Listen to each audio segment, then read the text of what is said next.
first piece of evidence is some blood on the ground.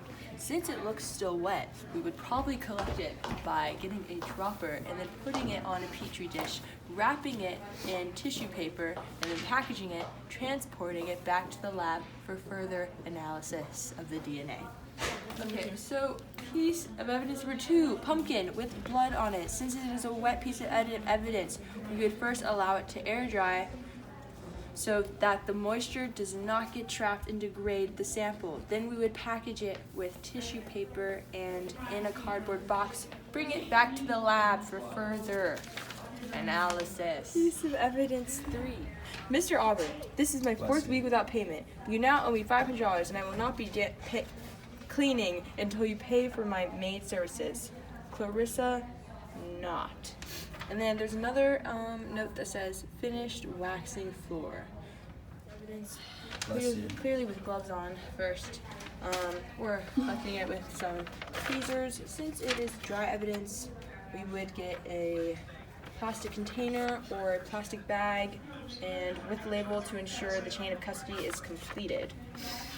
Piece of evidence number 4, another note.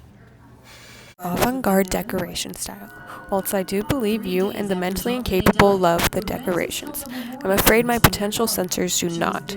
I have asked you countless times to remove the decorations. Shall we settle this over tea? Yours truly, Evelyn Sterling. Piece of evidence 5 is a half-drink in Arizona tea bottle.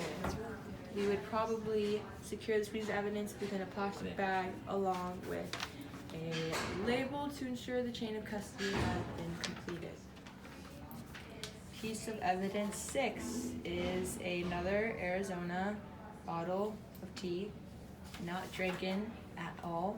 We would probably do the same that we did for piece of evidence 5, putting it in a plastic bag and then labeling it to ensure that the chain of custody had been completed. Piece of evidence 7, a Santa hat. We would probably secure this piece of evidence within a plastic bag with a label on it to ensure the chain of custody had been completed. A winter coat. We would probably secure this piece of evidence within a plastic container along with a label. Piece of evidence 9, a book that says How to Live for Singles. We would probably secure this piece of evidence within a plastic bag along with a label to ensure the chain of custody had been completed. Number 10, January 2020, calendar, day, Thursday, the 9th, marked T with Sterling with a star and circled, showing its importance. We would collect this piece of evidence with gloves and probably put it in a plastic bag with a label to ensure the chain of custody had been completed.